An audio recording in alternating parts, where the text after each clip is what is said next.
اعوذ باللہ من الشیطان الرجیم بسم اللہ الرحمن الرحیم رب اشرح لی صدری ویسر لی امری واحلل عقدۃ من لسانی یفقہوا قولی اللہم عرفنی نفسک فإنک ان لم تعرفنی نفسک لم اعرف رسولک اللہم عرفنی رسولک فإنک ان لم تعرفنی رسولک لم اعرف حجتک اللہم عرفنی حجتک فإنک ان لم تعرفنی حجتک ضللت عن دینی اللہم صلی علی محمد وآل محمد وعجل فرجہم۔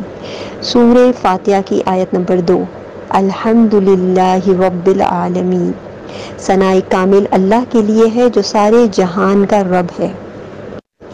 الحمد اس کا روٹ ورڈ ہے ہے میم دال، یعنی ثناء کامل، اور ال کے ساتھ یعنی ساری حمد، کوئی بھی حمد ہو۔ اسی طرح اگلا ہے رب، یعنی رے بے اور بے، یعنی کسی شے کو تدریجاً ارتقائی درجات کی طرف لے جانے والا۔ رب اس مالک کو کہتے ہیں جس کے ہاتھ میں تدبیر امور ہو۔ العین میں مذکور ہے کہ جو کسی چیز کا مالک بنے وہ اس کا رب کہلائے گا، اور لسان العرب میں ہے کہ فلاں اس چیز کا رب یعنی مالک ہے۔ بادل کو رباب کہتے ہیں کیونکہ اس سے برسنے والے پانی سے نباتات کی نشو نما ہوتی ہے۔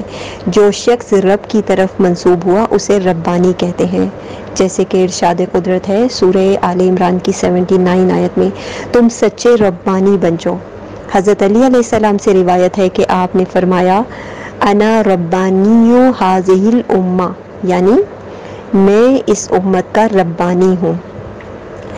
تفسیر آیت کی ہے کہ الحمدللہ، الحمد دو لفظوں ال اور حمد سے مرکب ہے۔ ال عمومیت کا معنی دیتا ہے اور حمد ثناء کامل کو کہتے ہیں۔ اردو زبان کی گنجائش کے مطابق اس کا مفہوم یہ بنتا ہے کہ ثناء کامل اللہ کے لیے ہے، یعنی اگر غیر خدا کے لیے بظاہر کوئی جزوی ثنا اور حمد دکھائی دیتی بھی ہے تو اس کا حقیقی سرچشمہ بھی ذات خداوندی ہے، یعنی مخلوقات کی حمد و ثنا کی بازگشت ان کے خالق کی طرف ہوتی ہے۔ سورہ طٰہٰ کی آیت نمبر 50 میں ہے کہ ہمارا رب وہ ہے جس نے ہر چیز کو اس کی خلقت بخشی پھر ہدایت دی۔ تمام موجودات جو ہیں وہ معلول ہیں، یعنی معذور ہیں یا معیوب ہیں، ناقص ہیں، اور اللہ تعالیٰ ان کے لیے وجوہات کی وجہ ہے، لہٰذا معلول کے تمام اوصاف علت کے مرہون منت ہیں، یعنی اس وجہ کے، اس ریزن کے، یہاں تک کہ ان کا وجود جو ایک کمال ہے وہ بھی اللہ کی طرف سے ہے۔ اسی لیے حضرت امام محمد باقر علیہ السلام سے مروی ہے کہ آپ نے الحمدللہ کہنے کے بعد فرمایا فما من حمد الا وهو داخل فيما قلت، یعنی ہر قسم کی حمد و ثنا اس جملے الحمدللہ میں داخل ہے جو میں نے کہا ہے۔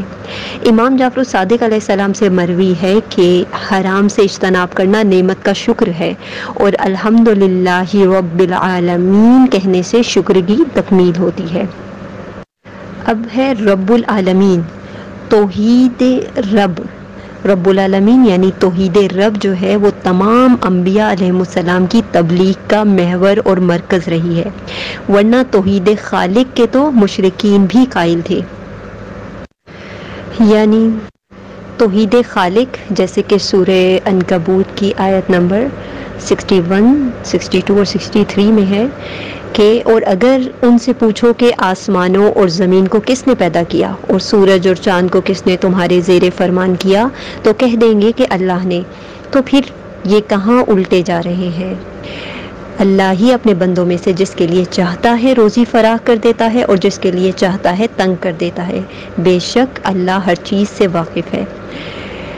اور اگر تم ان سے پوچھو کہ آسمان سے پانی کس نے نازل فرمایا، پھر اس سے زمین کو اس کے مرنے کے بعد کس نے زندہ کیا، تو کہہ دیں گے کہ اللہ نے۔ کہہ دو کہ اللہ کا شکر ہے، لیکن ان میں سے اکثر نہیں سمجھتے۔ پھر ہے تربیت، یعنی کسی شے کو بتدریج یعنی ارتقائی منازل کی طرف لے جانا، جب لفظ رب کو بلا اضافت استعمال کیا جائے تو اس کا اطلاق صرف اللہ تعالیٰ پر ہوتا ہے، جیسے کہ سورہ انعام کی آیت نمبر 164 میں ہے، کہہ دیجئے کیا میں کسی غیر اللہ کو اپنا معبود بناؤں حالانکہ اللہ ہر چیز کا رب ہے۔ البتہ غیر اللہ کے لیے اضافت جو ہے وہ ضروری ہے، جیسے کہ رب البیت، رب السفینہ وغیرہ وغیرہ۔ لفظ رب اس مالک کے معنی میں استعمال ہوتا ہے جس کے ہاتھ میں مملوک کے امور کی تدبیر ہو۔ اسلامی تعلیمات کا مرکزی نقطہ خالق و مدبر کی وحدت ہے کہ جس نے خلق کیا ہے اسی کے ہاتھ میں تدبیر امور ہے، جیسے کہ سورہ سجدہ کی آیت نمبر 5 میں ہے۔ انسانی تکامل و ارتقاء کا مربی خدا ہے اور حقیقی مالک بھی وہی ہے، اس لیے لفظ رب کو مقام دعا میں بہت اہمیت حاصل ہے۔ تمام انبیاء کی یہ سیرت رہی ہے کہ انہوں نے اپنی دعاؤں کی ابتدا لفظ رب سے کی ہے اور اللہ کو ہمیشہ اسی لفظ سے پکارا ہے، جیسے ربنا آتنا فی الدنیا حسنہ، اسی طرح ہے ربنا لا تزغ قلوبنا، پھر ہے ربنا وابعث فیہم رسولا منہم۔ عالمین اسم جمع ہے، موجودات کی ایک صنف پر اس کا اطلاق ہوتا ہے، جیسے عالم الانس، عالم الارواح وغیرہ۔ اللہ کے سوا پوری کائنات پر بھی اس کا اطلاق ہوتا ہے۔ ممکن ہے عالمین سے یہاں پہلا معنی مراد ہو، اور رب العالمین کا معنی پھر یہ ہوا کہ تمام عالمین کا مربی اور ان کی ارتقاء کا سرچشمہ فقط اللہ ہے۔ اس جامع اور وسیع نظریے توحید سے وہ فرسودہ توہمات بھی باطل ہو جاتے ہیں جن کے مطابق مشرکین تربیت اور فیض کا سرچشمہ ایک ذات کی بجائے متعدد ازواج کو قرار دیتے اور ایک رب کی بجائے بہت سے ارباب کو پکارتے تھے۔ اہم نکات جو اس آیت کے ہیں وہ ہیں کہ ہر حمد و ثنا کی بازگشت اللہ تعالیٰ کی طرف ہے، یعنی الحمدللہ۔ تمام کائنات کا مالک اور ہر ارتقاء کا سرچشمہ اللہ تعالیٰ ہے، رب العالمین۔ کائنات پر صرف ایک رب کی حاکمیت ہے۔ ربوبیت کا تقاضا یہ ہے کہ مربوب اپنے رب کی تعریف کرے۔ مربی کے بغیر ارتقائی مراحل طے نہیں ہو سکتے۔ تربیت یعنی حقیقی منزل کی طرف رہنمائی سب سے اہم کام ہے۔